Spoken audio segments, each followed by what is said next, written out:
Yeah, I started recording, so now we will begin the reading of Harry Potter and the Most Electrifying Man.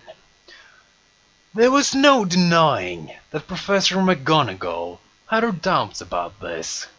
Dumbledore was a wise man, but sometimes his ideas seemed a bit too eccentric even for him.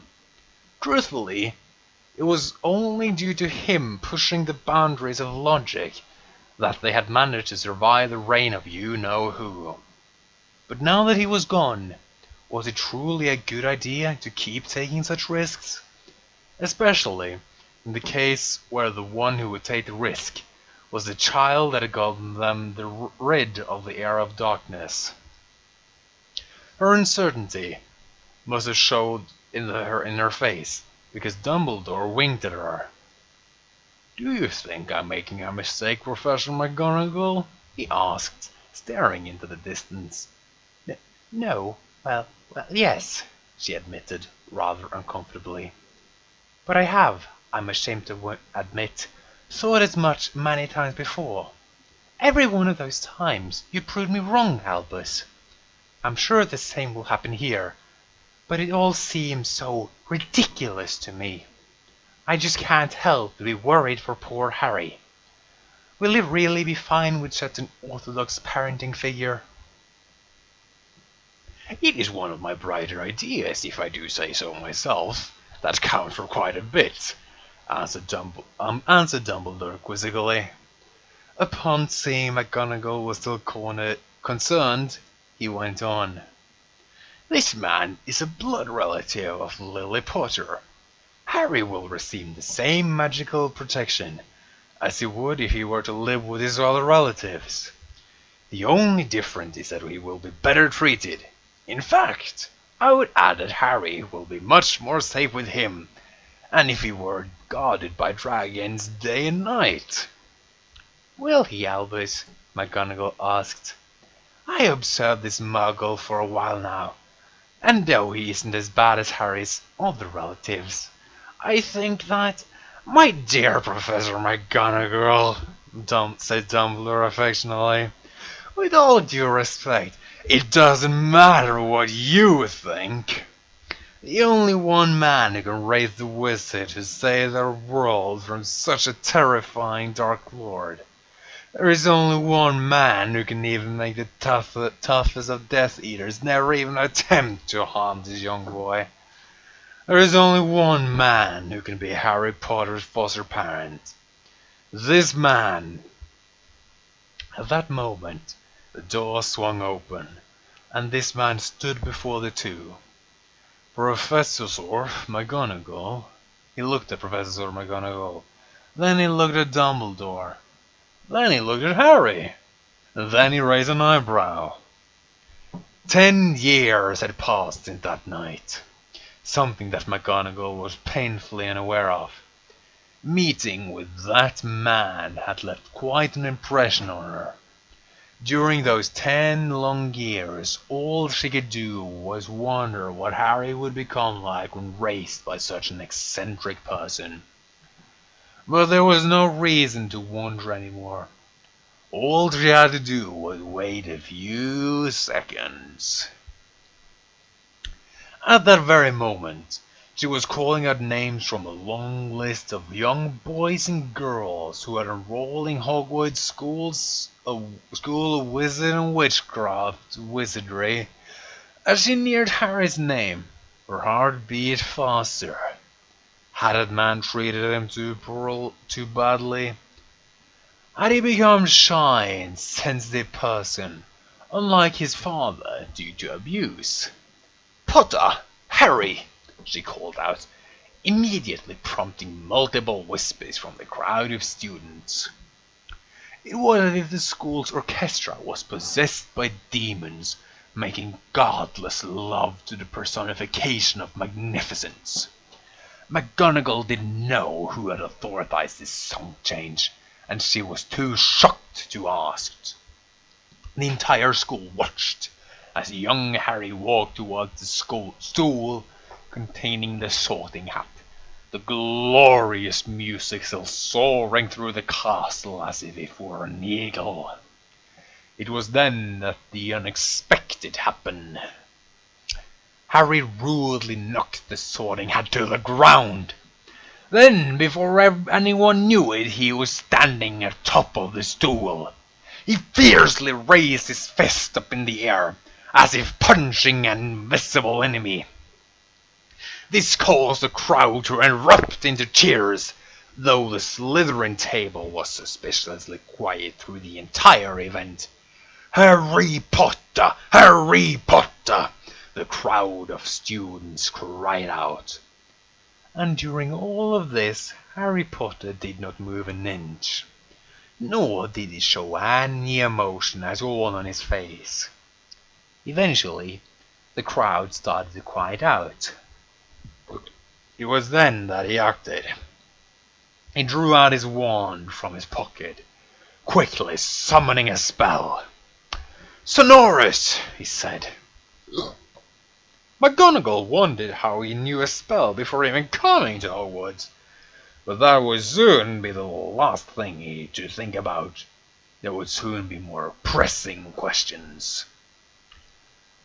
"Finally," said Harry, his voice magically amplified.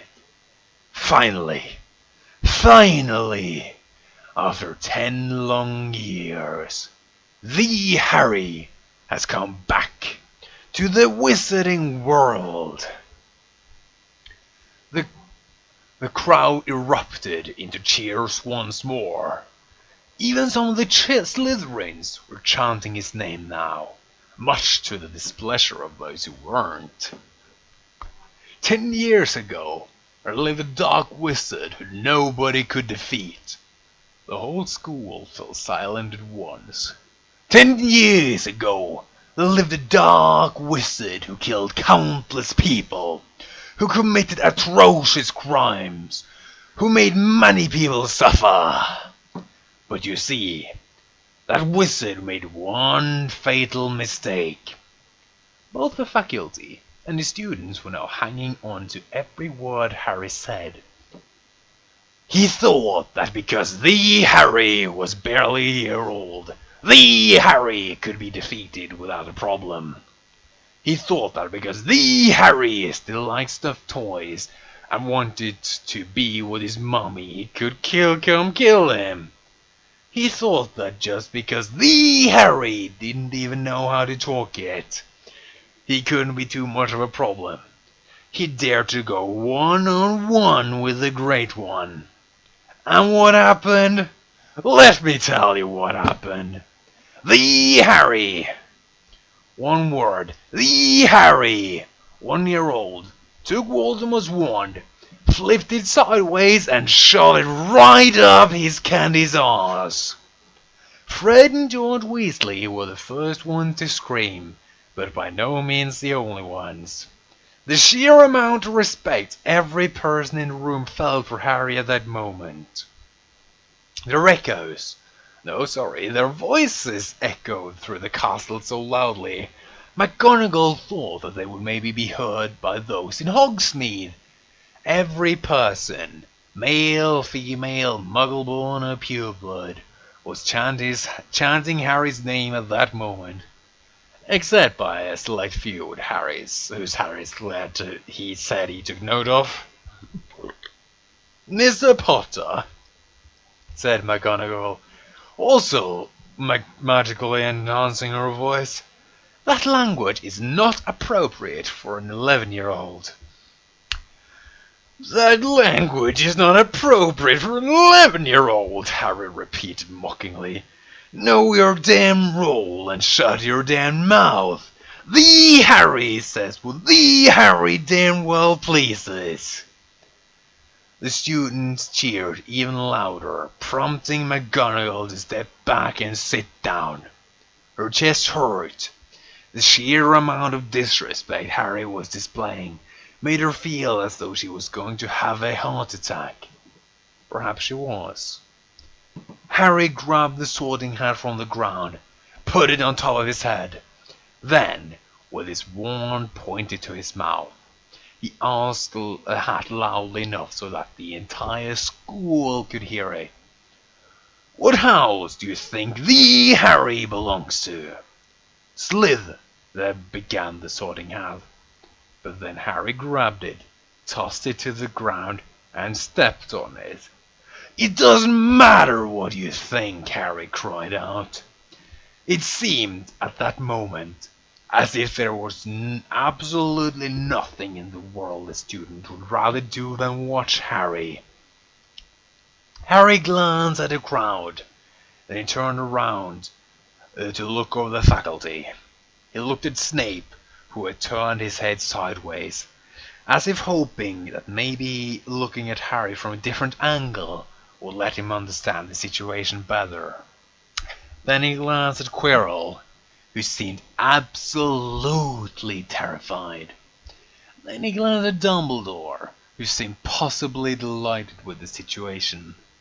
Suddenly, Harry turned back to the crowd. "If you smell," he cried out, "what the Harry is cooking!" The orchestra started to play that strange yet magnificent song once more as Harry walked towards the Gryffindor table, despite never actually having been sorted. That concludes Chapter 1. On to Chapter 2. There were no whispers about Harry Potter's return to Hogwarts. Only screams of glory so loud, so electrifying, that reality wasn't capable of putting it into sounds. But Harry could see it. In the eye of every boy he met.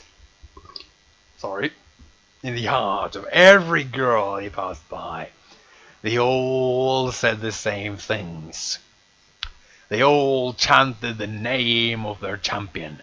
The Wizard People's champion. The Harry! No man, dead or alive, dared to stand in his way. If a ghost didn't move out to let him talk, he just walked right through them without warning. Even the mighty janitor Filch seemed reluctant to oppose him. He never explained why, but Harry suspected that it was his eyes. Harry said he had inherited them from his mother, but that wasn't why people backed down when he stared at them. No, they backed down because of his adoptive father. They backed down not because his eyes were green, but because they were electrifying. Harry had become friends with a boy named Ron Weasley, who was in awe of his magnificent presence. Either that, or he was in awe of him having defeated the Dark Overlord. But Harry preferred to think that it was the first alternative. Teacher hadn't taken kindly to Harry's attitude, but they hardly fought. McGonagall simply chose to simply ignore Harry during her classes, perhaps as a form of punishment, perhaps just buying time until she figured out how to handle him. The first confrontation came during his defense against the Dark Arts class. "Can you smell what the Harry is cooking?" Harry asked the other Gryffindors, who were now his own particular cheerleading squad. "The Harry can certainly smell what Quirrell is cooking." Harry sniffed the air loudly. "Garlic. The Harry hates garlic." "Are you really that afraid of vampires, Quirrell?" "Mr. Potter," he stuttered, "I would appreciate if you didn't refer to me in that way. I am Professor." "It doesn't matter who you are," screamed Harry, making all of the Gryffindors cheer. All of them but Hermione Granger, who sneered at him regarding his behavior as rude and unbecoming of the hero of the Wizarding world. Potions class would just as well, with Harry's verbal nuke finally finding a tongue capable of making nuclear deterrence a reality. Just like your father, said Snape, walking towards him. You are so full of yourself, thinking you're better than you really are. You damn right I'm like my father, said Harry, magically enhancing his voice despite the fact that there was absolutely no need for that. I'm proud to be like him, just like I'm damn proud to... I know you're proud, Potter. Your father was proud too. Snape spoke slowly but viciously. And that is why you should know that it isn't a good thing. And you should know that the Harry is gonna lay the smackdown on your candy ass if you dare insult the Harry, his father. Either one of them, Harry added, upon some thinking. Harry earned himself quite a few detentions, but he didn't mind. His father had told him that authority figures tend to be terrible people. Power does that to people, and that is why the people need a champion. That is why they need someone who runs his mouth, shows off his power, and stands tall in his strength from the people. That is why he, the boy who lived, would never stop being who he needed to be. That is why he needed to become the most electrifying wizard in the history of mankind. Oh boy. Weeks passed by swiftly. Harry dominated the flying lessons, knocking Malfoy off his broom. This is probably why Malfoy seemed to be particularly vengeful when he came to talk to Harry the next morning during breakfast. You think you are clever because you knocked me off my broom, don't you, Potter? Asked Malfoy, throwing Harry's food on the ground. You think you are better than me? But Harry wasn't listening. He was staring at the delicious pie which Malfoy had just wasted.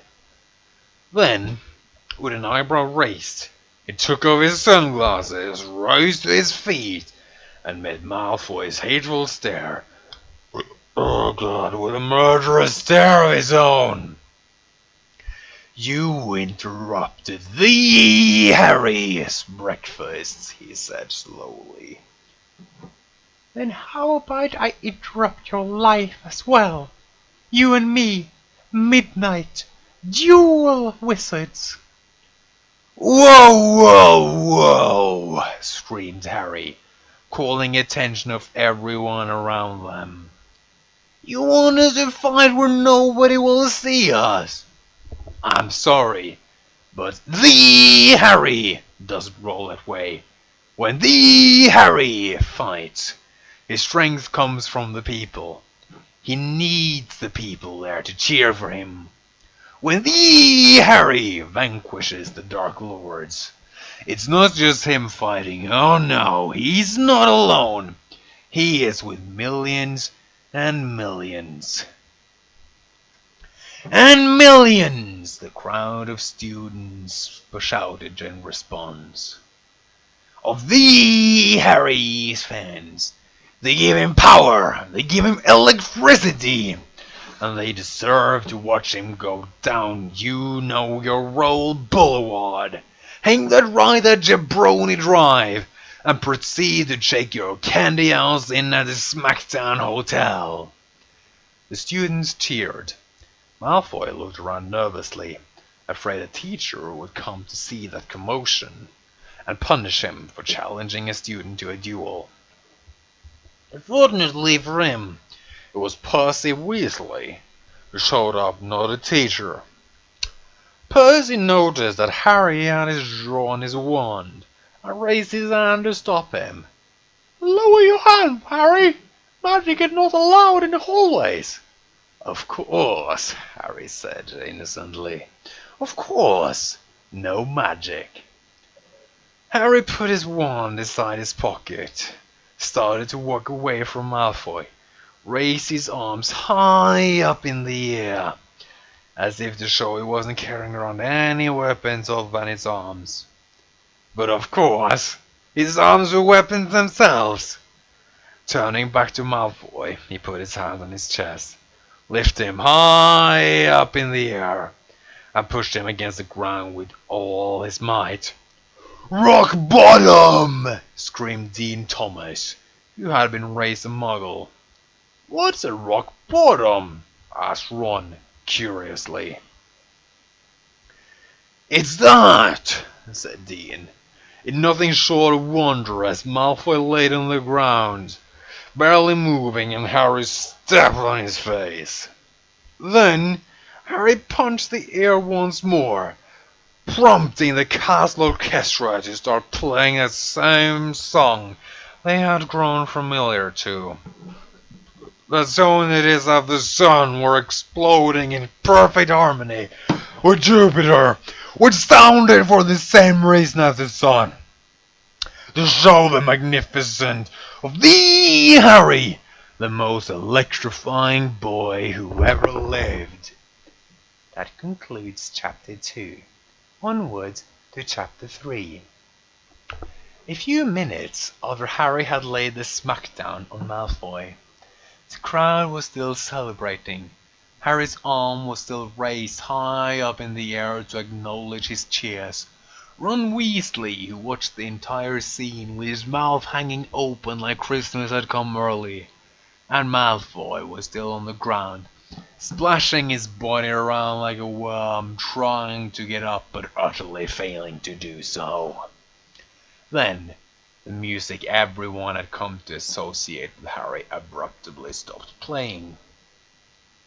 Taking its place, the Hogwarts anthem started to play. Harry recognized the situation. It happened many times with his father. An authority figure was coming. It was Dumbledore, who the crowd graciously opened up a path for, his wand raised and pointed towards his own mouth. The school anthem still played when he spoke, but his magically amplified voice drowned it out under its magnificent presence. "Holla, holla, holla!" he began, looking at the ground. Absolutely nobody in the hall knew what those words meant, and yet they carried so much more meaning than any class they had attended. Raising his head up high, right hand holding his wand close to his face, left hand extended towards Harry, open as if were holding an invisible book with it. "Harry, I appreciate your spirit to be a man of the people. It is a very honorable thing to do, you know. Not to fight in the darkness, but under the spotlight." "But?" Harry asked, raising his eyebrow. "Save it, Santa Claus! The Harry has danced this dance in his head 1,000 times. And the Harry's dad taught him that when Funky Man with the theme song comes out, you need to be ready for whatever crap he's gonna make you do. So what? Do you have to fight werewolves or something?" "Now relax, Harry," said Dumbledore, using his free hands to do his stop motion. "I'm not here to punish you. While it is normally against the rules to, as you so said it, lay the smackdown on students, I believe this is a special occasion. You are the one who brought peace to the Whistling World. I think that means you are also the one who should be able to bring it. The electrifying action only the Harry can bring," smirked Harry. "Correction. Needless to say, you and Mr. Malfoy doesn't seem like you are going to get along, but I can't tolerate unauthorized violence in the school. Therefore, I have officially sanctioned a duel between you and Mr. Malfoy to take place on Halloween night." The students erupted into cheers. Dumbledore had never authorized a duel between students before. "But there is more, wizards. It's going to be a tag team duel."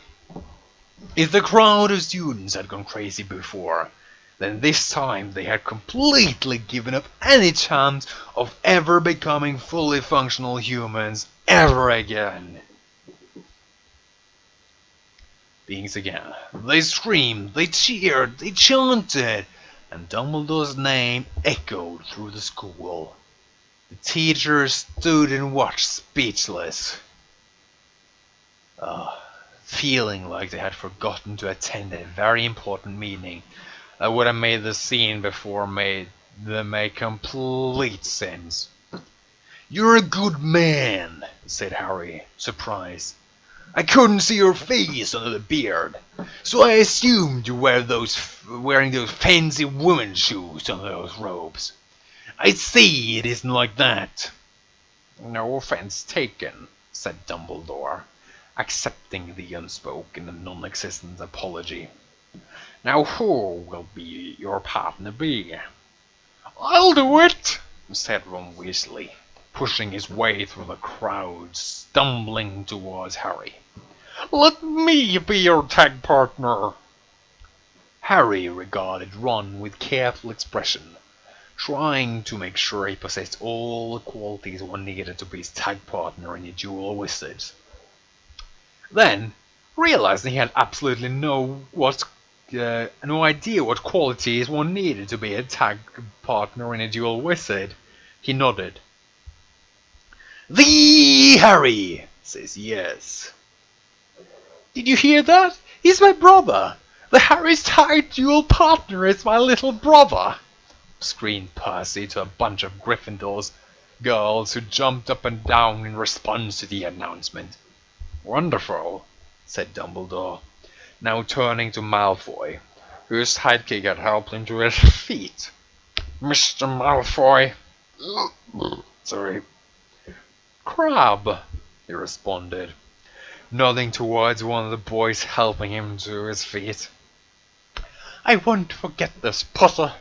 I'll humiliate you. My family has the purest blood in this entire school. Our blood is purer than—" "You don't need to tell us what your blood is like, Malfoy. I'll make sure that the entire school can see it dripping out of your skull after I'm done with you," screamed Harry, furiously gesturing at Malfoy. "Let me tell you how our fight is gonna go. If the Harry hits you, he's gonna kill you. If he misses, the wind behind the punch will give you pneumonia, and you'll die anyways. So the choice is yours, jabroni. Both ways ends with the Harry sticking your head so far up your arse, you're gonna have to cut holes in your nipples to be able to see." Malfoy wanted to say something in combat, but perhaps because he couldn't even think of anything even as remotely as cool as what Harry just said, perhaps because the cheer was so loud nobody would even let him talk, he did as he was told, and took his jabroni ass out of the way. They would settle this on Halloween. "I'm not sure if this is a good idea, Albus," said Professor McGonagall, biting her lips. She didn't look like she had gotten much sleep. "Harry's just a child. We can't erase the damages his adoptive father caused him, but we can work to make him into a better man." Dumbledore didn't reply immediately. He rose to his feet, hands behind his back, and paced towards the window.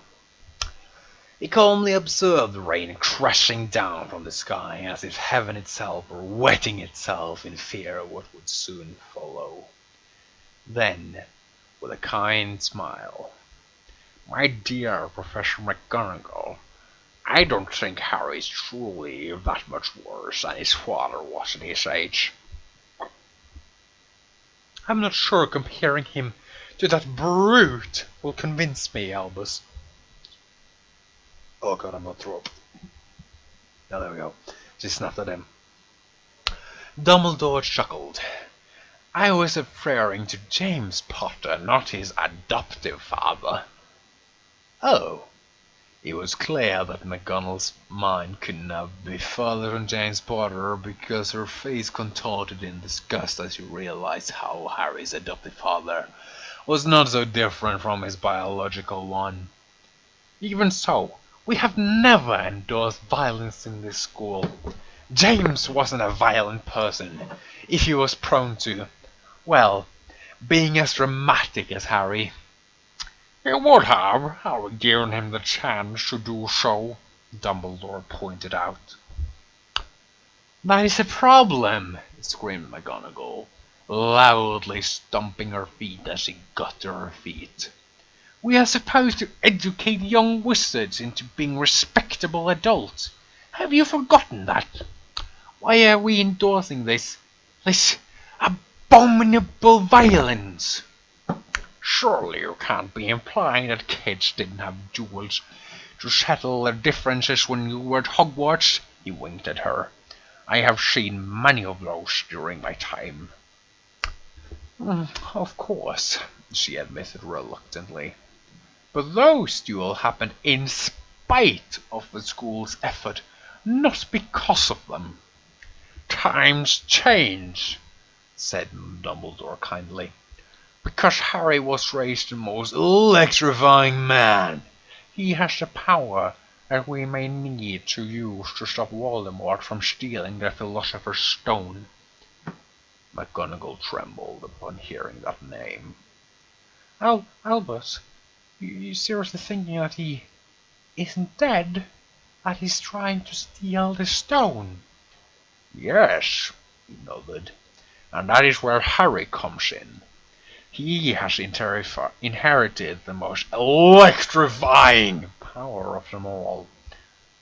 Love? That too, said Dumbledore.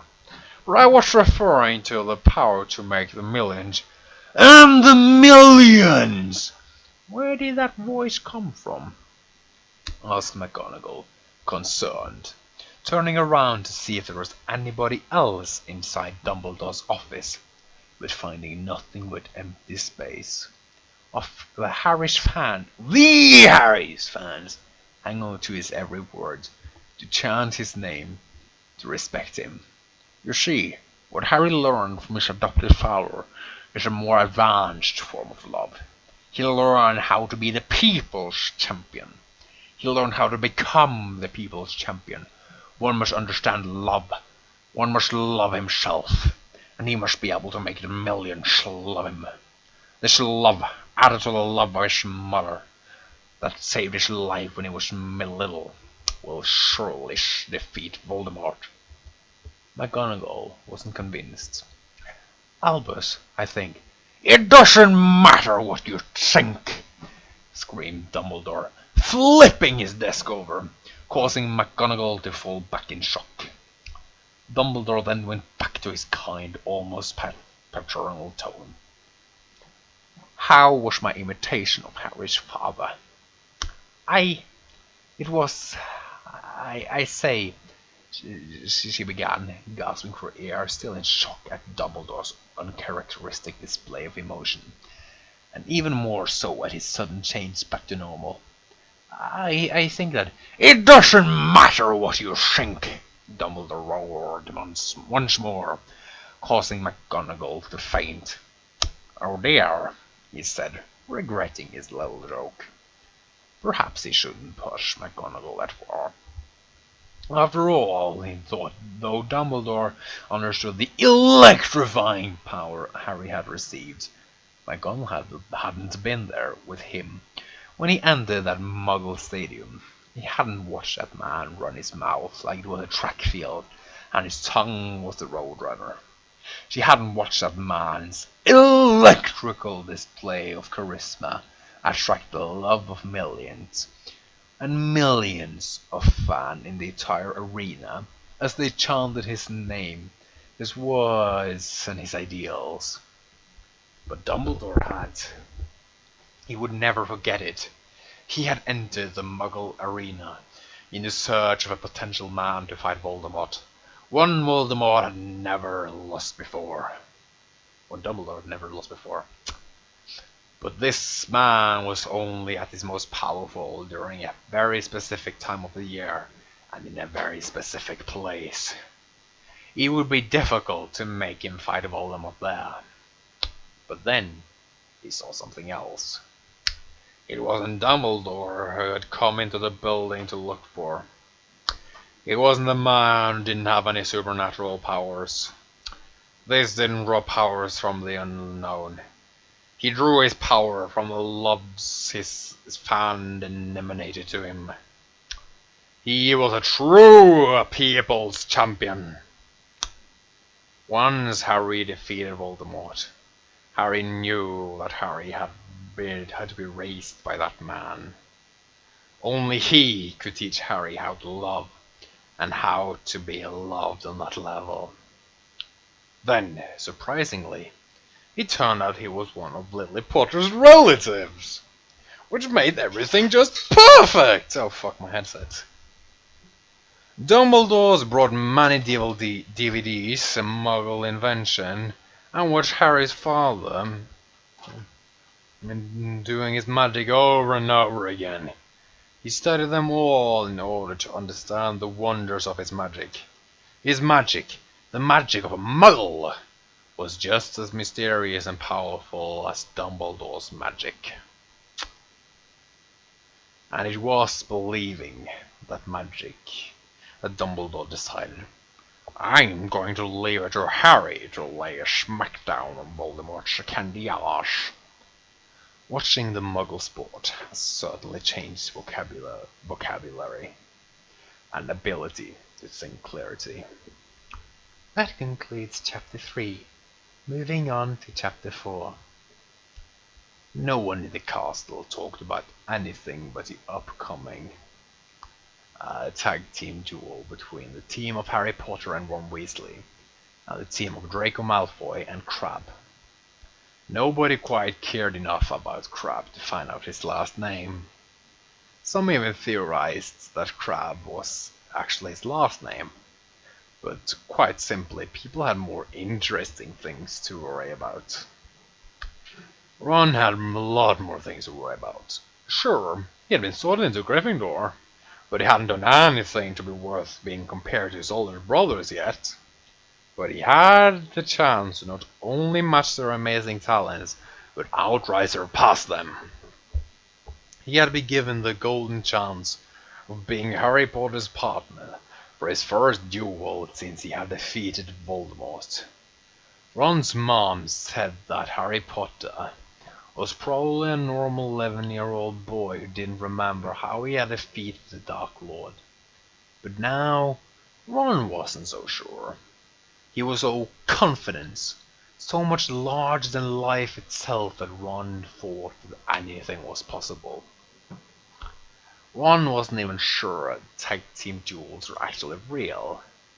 Part of him thought that Dumbledore had created the entire thing on the spot, but he was sure the headmaster wouldn't be as reckless and certifiably insane as to create a new form of duel between first years without a good reason. And then it occurred to him. Like a fat man to a McDonald's, the idea went through Ron's head as if it were lightning. It was obvious. That way he could not only thank Harry for the chance he had been given, but also to use that chance to make him into a legend, to create a segment of time that would be talked about for years to come. Ron smiled. He knew what he had to do. 4 hours had passed since Ron's epiphany, and everyone, staff and students, had gathered into the Great Hall to witness it. Though some staff members thought it was absurd to cancel class in order for a first-year student to make an announcement they didn't know anything about. They didn't dare to say Dumbledore, who seemed absolutely delighted at the idea of Ron making himself stand out in a tag team duel. Whatever Dumbledore saw in the Muggle world, said McGonagall to himself, he must have completely made him forget what reality is like. It was hard to talk about reality and normality when in the presence of a scene that was absurd even to the castle that housed more wonders than the entire world combined. The entire great hall was covered in students, balloons, colored flags. It was a party to undo all parties. The entire place seemed filled with students, sane for an empty squared circle, given its shape by 4 poles and a few intertwined ropes. Only Ron Weasley occupied that area. It was the area where he would make his announcement. That area was blocked off with magic, cast personally by Dumbledore so that only people involved in a tag team duel would be able to enter it. "You might wonder why I called you all here," said Ron in a magically amplified voice, having been taught the spell a few minutes earlier, clearly nervous to talk in front of such a large crowd. "It is because I have a special gift for thee, Harry, and I want all of you to see it. I am honored beyond words to be the tag team partner of the one who saved our world, who made our dreams come true, who brought peace to us. If you smell what thee, Harry, is cooking." The unholy song that symbolized the union of God and the devil started playing. It felt as though the music was made of fire and the air was made of explosives. Powerful explosives that followed could have been the result of the imaginary gunpowder. The crowd scream of excitement, or the mere electrifying presence of the Great One. "Thee, Harry!" walked through the crowd, sunglasses covering his eyes, and entered the area where Ron was, also holding his hands to his mouth to magically amplifying his voice. "This better be good," said Harry. "Thee, Harry, was about to eat some pie." "Harry, this is what? Ashley, never mind, I don't know what to know," said Ron quickly. "This is good, believe me." Harry looked round at all the balloons and the festive atmosphere Ron had set up. "What is this, some sort of joke?" "Not a joke, Harry. In fact," Ron further amplified his voice, "this is your life." Harry didn't react at all, but the crowd cheered. Ron pointed toward the grand doors at the end of the hallway, his arms shaking with excitement and his voice equally as shaky. "Harry, do you remember this voice?" "Where am I?" asked a familiar voice. "I'm going to sue you all. This is illegal. You people can't get away with this." The doors were open, revealing a very, very fat man with a mustache. This man seemed to be torn between disgusted and surprised as he walked up to Harry. "That's right, thee, Harry," said Ron. "It is your Uncle Vernon, who you haven't seen in years. He came all the way here to congratulate you." Harry kept his wand pointed towards his mouth, but used his free hand to gesture towards Uncle Vernon as the latter spoke. His tone seemed legitimately puzzled, and yet extremely intimidating. "Who in the blue hell are you?" "I'm your uncle," he grunted. "Where am I? Is this the place your type?" Where you are, it doesn't matter," said Harry in a low voice. "What matters is where you're going to be in a second if you don't shut your mouth and answer my questions." Oh boy, wait. Uncle Vernon might have had a reply ready, but if he did, it remained stuck in his throat. Even his Even if his anger was strong enough not to be suppressed by the overwhelming atmosphere, the cheers were too loud enough to suppress anything that came out of his lips. He stared at Harry angrily. Let me see if you remember. When the Harry, his father brought the Harry to visit his biological relatives, what did you do? What did you do? Cried Harry ferociously. I said I wasn't sure who was worse, your biological parents or your adoptive father, Uncle Vernon cried back, with as much ferociousness as Harry. Harry didn't respond immediately. Instead, he looked at Ron, snapped his fingers, and pointed to the empty space between him and Vernon. Ron immediately understood what Harry was suggesting, or perhaps ordering, and got down all fours in that empty space. Harry used Ron's body as a ladder, stepped up to look his disgusting relative in the eye, took off his sunglasses, then said, "Now I can look you in the eye, and let me tell you this. The Harry doesn't hold grudges, oh no. The Harry is a nice guy, you see. So nice, in fact, that the Harry is going to give you a free stay at the Smackdown Hotel." Harry jumped off of Ron's back, right hand on Vernon's face, and pushed him against the ground. It could have been because his knees were weak from being possibly kidnapped. It could have been the extra height Ron's back gave Harry, but the truth is, it didn't matter why it happened. The fact was that despite their weight differences, Harry had just given Vernon a rock bottom. The crowd cheered, and Ron egged them on, clapping happily to psych them up. "Very good, Harry. I have a few other guesses at." Harry held out his hand in front of Ron's face. "The Harry has better things to do than listen to all of your guests. I know how this is going to go. It happened to my father before. And so I'm going to leave now, before the sledgehammer guy comes."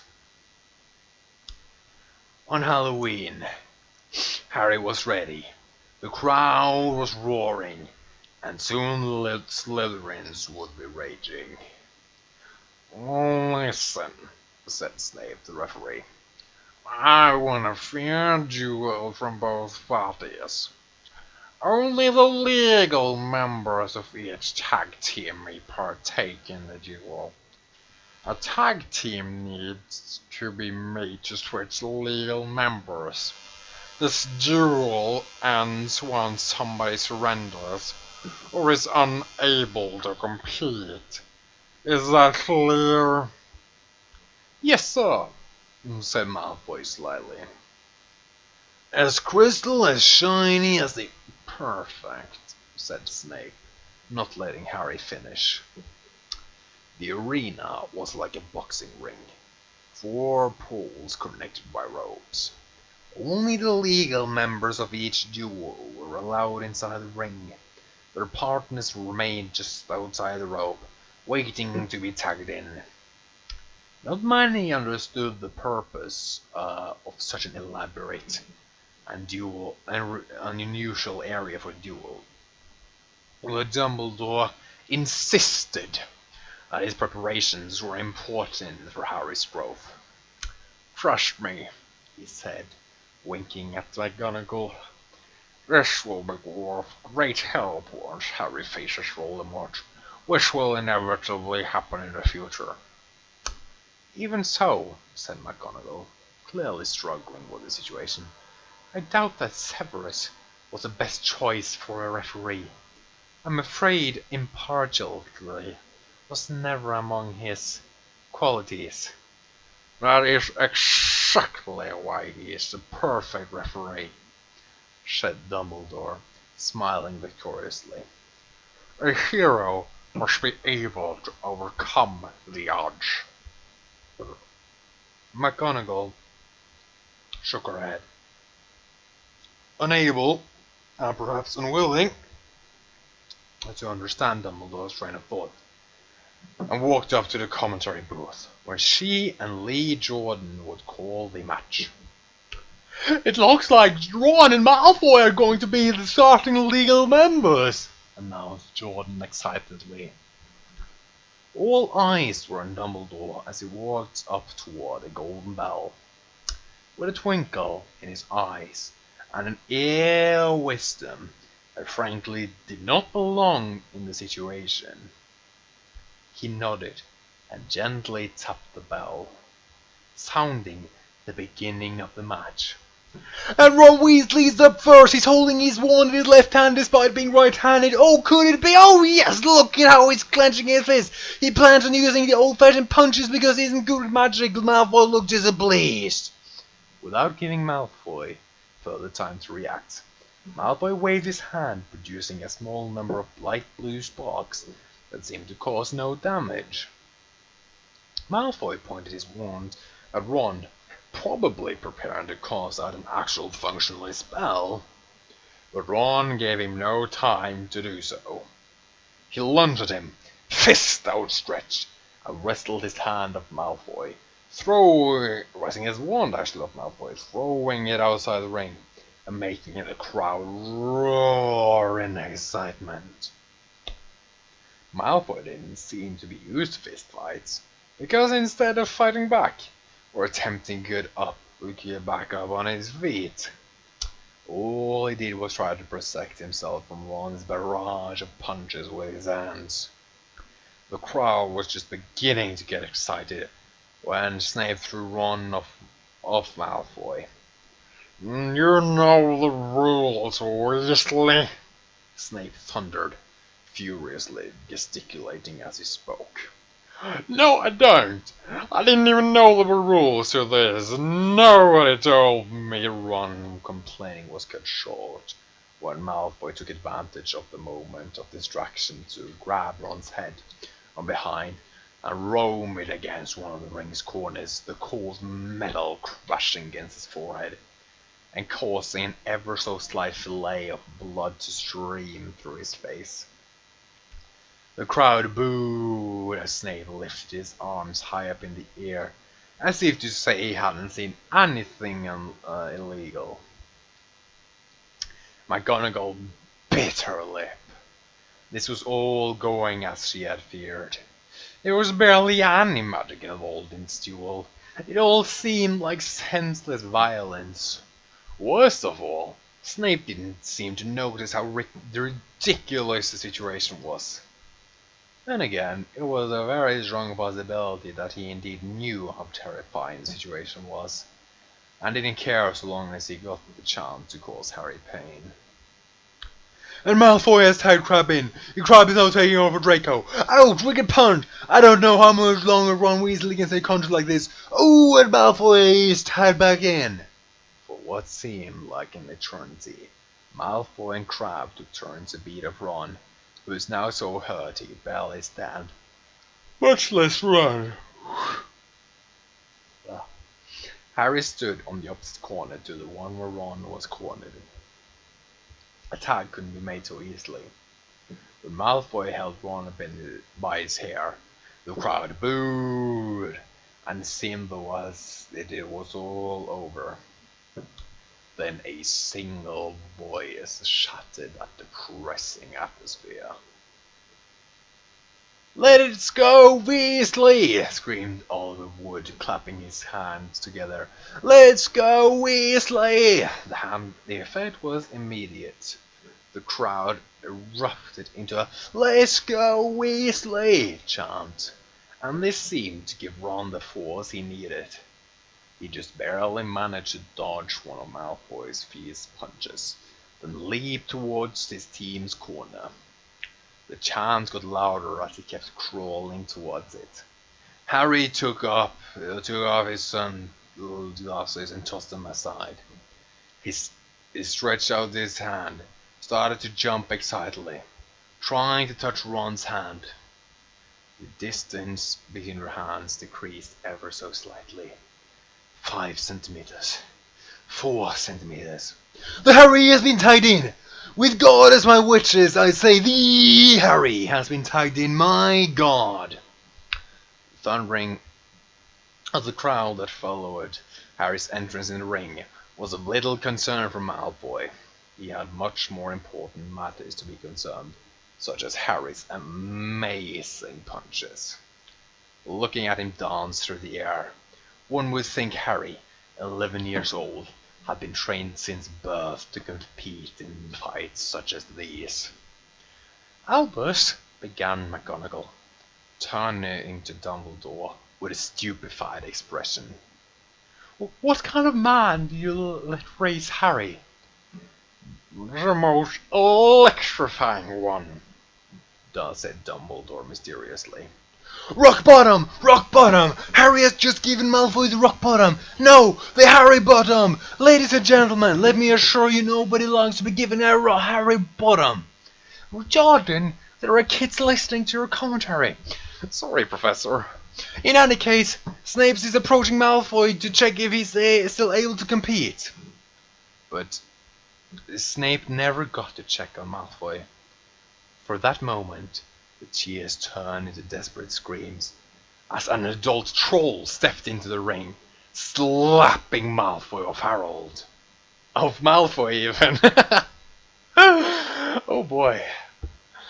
The chaos that followed the incident seemed that it could not be calmed.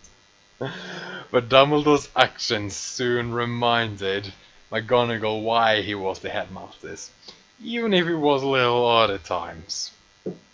Rising to his feet, Dumbledore raised his hand, right hand even, and shot a beam of scarlet light from his wand at his troll.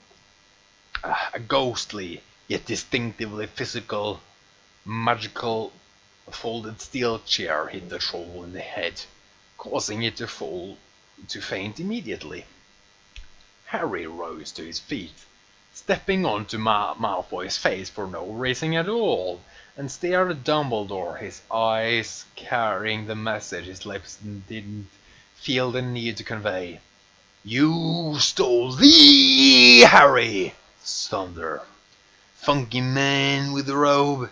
The Harry is gonna lay the smackdown on your candy ass. Feeling the electricity in Harry's eyes, Dumbledore acted quickly. First, he magically amplified his voice. Then he addressed both Harry and the crowd of confused, scared students who had been watching the duel. First of all, said Dumbledore, glancing at the troll, I must announce that the winner, as a result of disqualification, the team of the Harry and Ron Weasley. But that's not enough. I understand our victorious team would have been preferred a clean victory. Rest assured, I will make sure that people responsible for this interference will be punished. I give you my word as Hogwarts General Manager, Headmaster. Dumbledore glanced at the nearly unconscious Professor Quirrell, and it dawned everyone that he must have been there for some time now.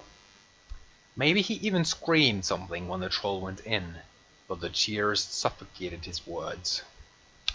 Dumbledore's glance then turned into what Harry thought was a maniacal stare.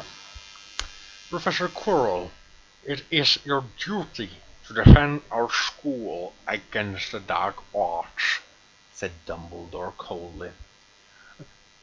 No, sir, it isn't, stuttered Quirrell in response. But Dumbledore wasn't listening. As such, there is only one way I can deal with this. Dumbledore walked up to the Quirrell so that they were within touching distance. Then, pointing his wand at his own throat to further amplify his voice, Dumbledore's face contorted and then stretching out each syllable as much as possible. "You're fired." And that concludes chapter 4. Moving on to chapter 5. It happened that on the morning on that significant November the 14th, when Professor Snape's discovery of Professor Dumbledore's insanity created a sensation, which to this day has not entirely been proven as anything other than a massive accidental ingestion of magical potions, McGonagall had come to his office. It was not a habit of hers to see Snape any more than she had to, but he felt it was her obligated to deliver certain documents to him, the importance of which amounted to nothing in the great scheme of things. Nonetheless, the fact remained that McGonagall was present in the hallway, and this allowed her to hear the cry that bent the heavens.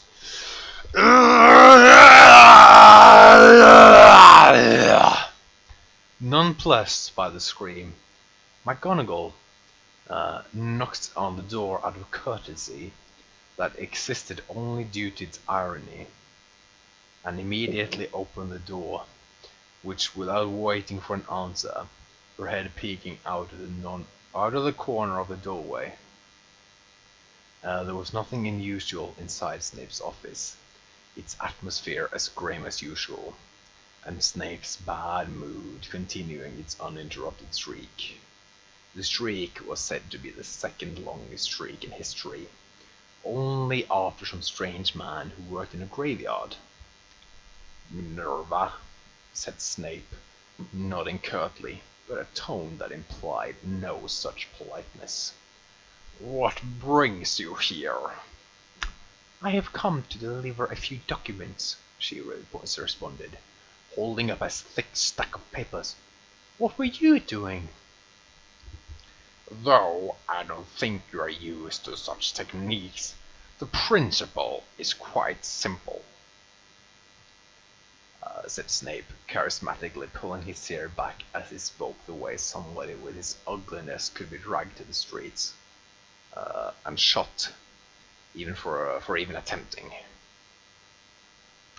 "I was staring at some old manuscripts and attempting to translate them, so I could cure Professor Dumbledore of his condition." "Condition?" exclaimed McGonagall. "You mean it's treatable?" "Possibly. From what I've gathered from my talks with him, he was apparently infected with some sort of electricity when he went into a Muggle sporting event 10 years ago. Some sort of wrestling event." Snape contorted his face with disdain into an expression of pure, ugly hatred.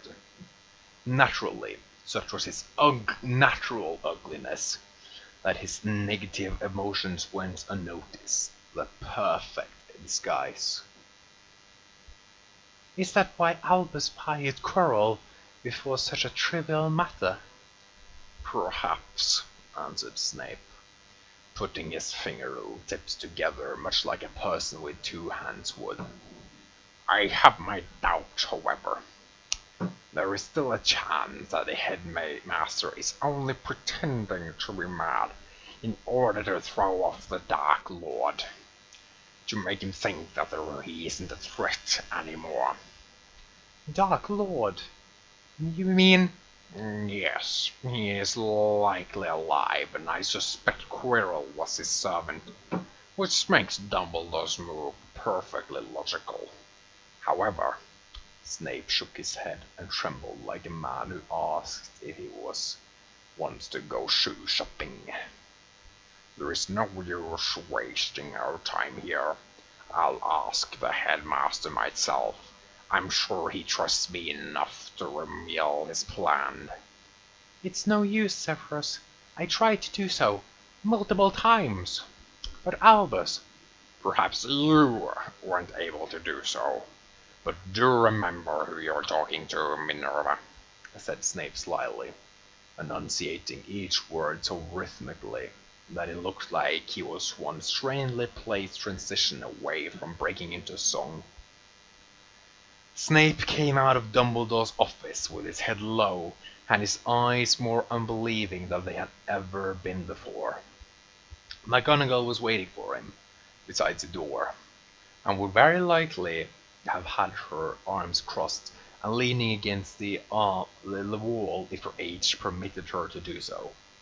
Since that wasn't the case, she had to satisfy herself with a well-placed raise of her eyebrow, regretting this motion of a moment later, as she became aware of her influence. How did you attempt to find more about Professor Dumbledore's thoughts, so, Severus? He may have put me in a match against Flitwick. That sounds rather serious, don't you think so? Not at all. He's a midget with no serious arm strength. I'm fairly sure I can overpower him with no major difficulties. In regards to Dumbledore's sanity, Oh, Snape would have scratched the back of his head at this point, but doing so would have unleashed a terrible flea plague upon humanity. yes, that is long gone. McGonagall raised her hands up to her forehead and began walking in a circular motion, which struck Snape as very pointless, though slightly funny due to her speed. We need you to do something. We can't have Professor Dumbledore losing his mind when you-know-who is still apparently alive and with the Philosopher's Stone. Severus? Snape bit his lips, closed his eyes, and shook his head, like a man who was trying to soften a blow. Only he was far too selfish to do so. In reality, he was just unable to properly control his facial muscles due to a surprisingly submission move Dumbledore had put him under in order to force to accept his sanity moments earlier. About the Philosopher's Stone, Dumbledore may have mentioned that he sent a letter to Quirrell, saying that Harry Potter was going to face him in a one-on-one match for the Philosopher's Stone. What? It was all McGonagall could say in response to that. Not you too, exclaimed Snape furiously.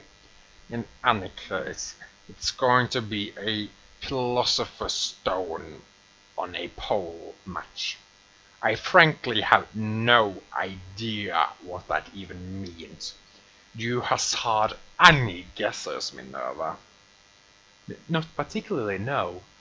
Why on earth is Dumbledore even making that challenge if he knows that Quirrell is a dark wizard?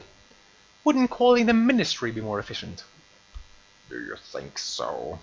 Asked Snape, as if he had some reserves about the idea. Yes, I think... It doesn't matter what you think. Snape screamed at McGonagall's face, prompting her to fall backwards and be forced to turn into her cat form to survive.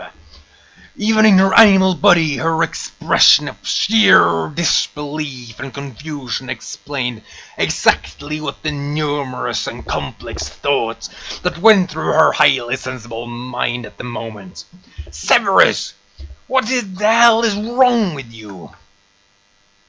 In response, Snape smirked and ripped up his robe, causing a few first-year girls to run away, shrieking in panic. Underneath, it was a shirt that says, Corporate Hogwarts. Professor Dumbledore was kind enough to show me his memories of this electrifying wrestling event he went to, and it caused me to accept his viewpoint. I then turned my face to the true goodness and joined the good side.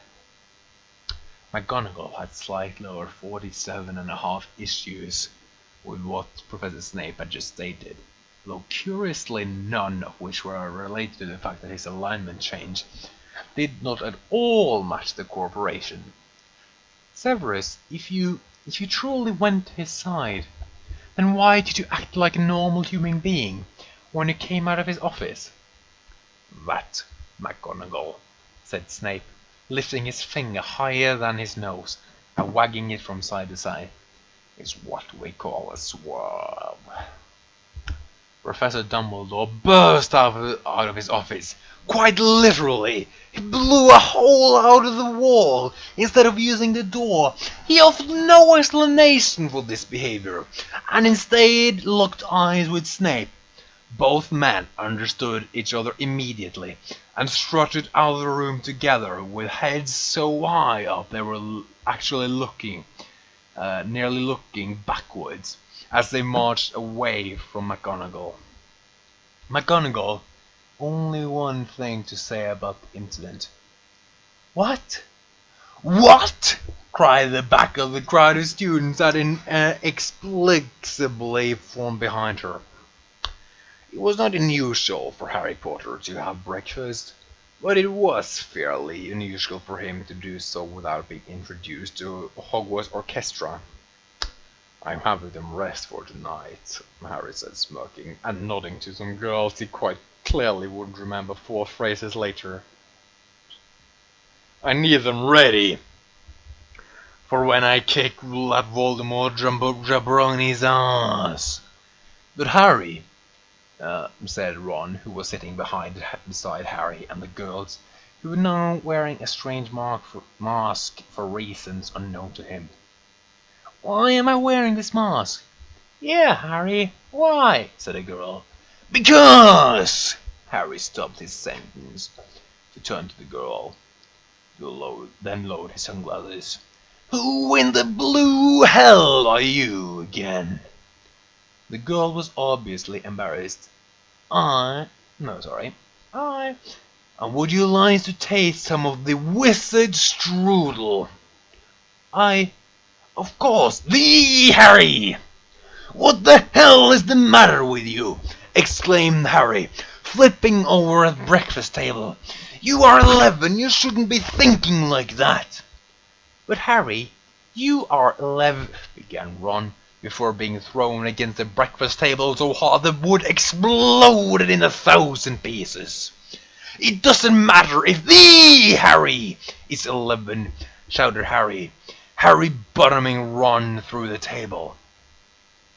Neville bent down beside the destroyed table to pick up some food. He missed. He picked up some tacos, and a light bulb went up in his head.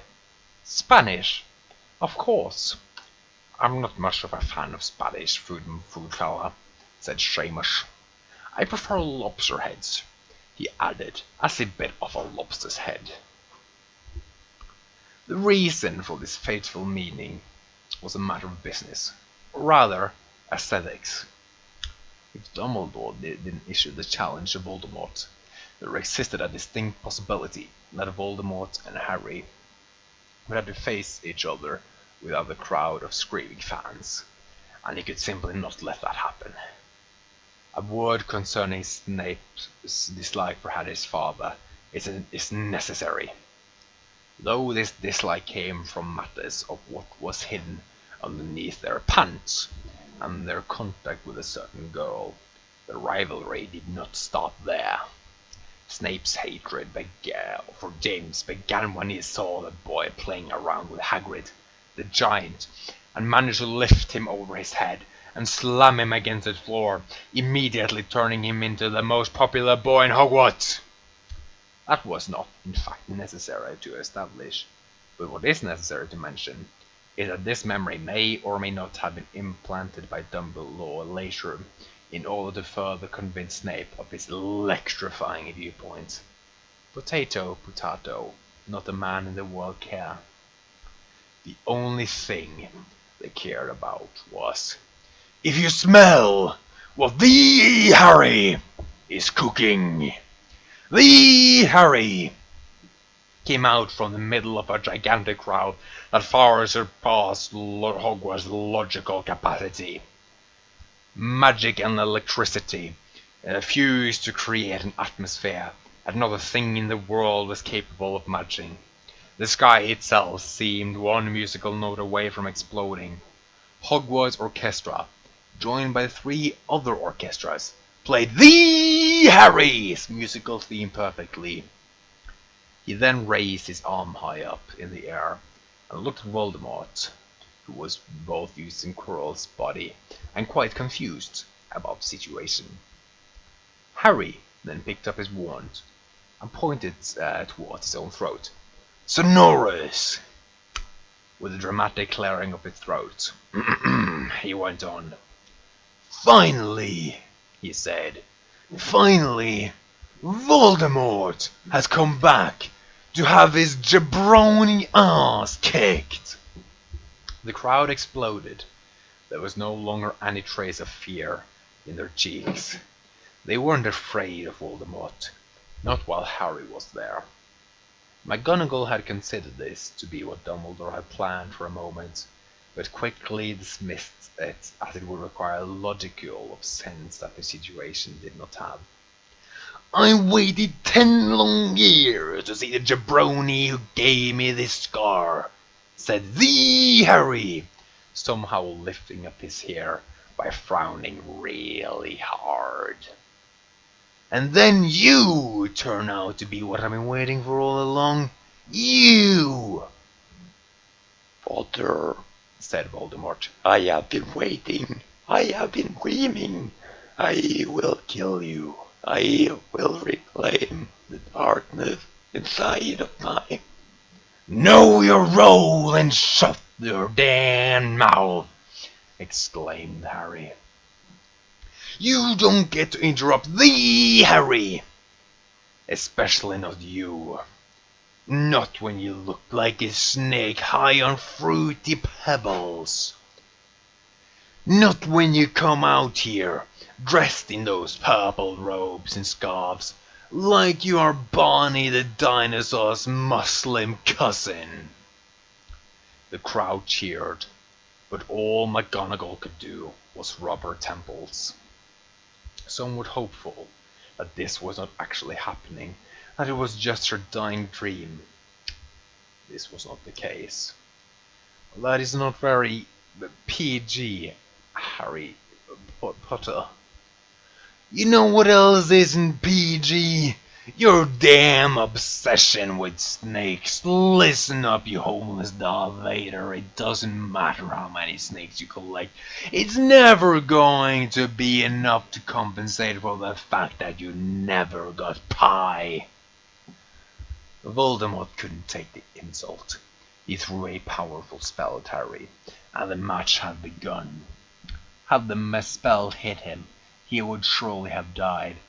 But Voldemort missed due to not accounting for the fact that Harry planned on running on him from one side of the square ring to another in order to "pump the crowd," as he had put it. Voldemort then followed up that attack with numerous of smaller attacks, though not lethal, not carried down multiple times. Then Harry was down for a substantial amount of time. Voldemort pointed upwards, towards the Philosopher's Stone hanging from the pole.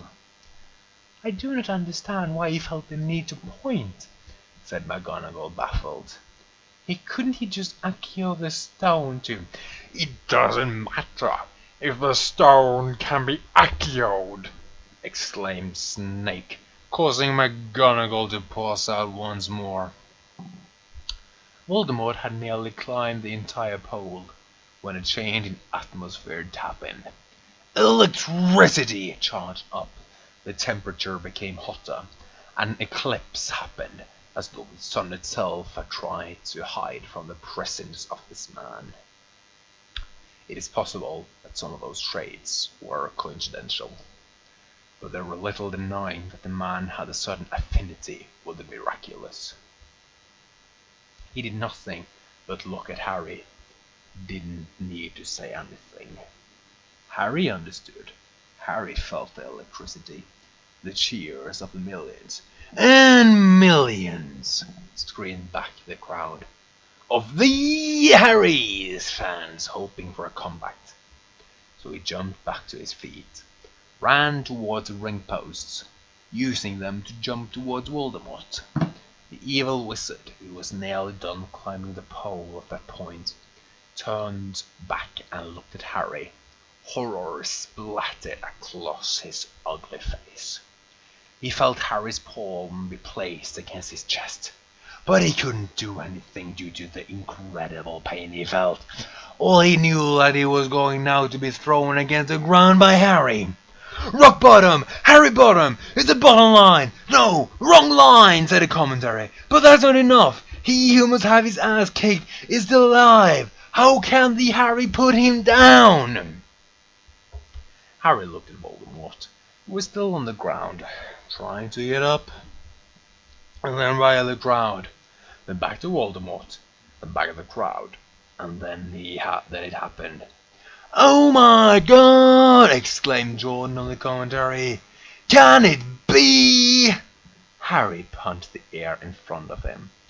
He fixated his feet on the floor with such intensity that the earth itself stopped spinning for a moment.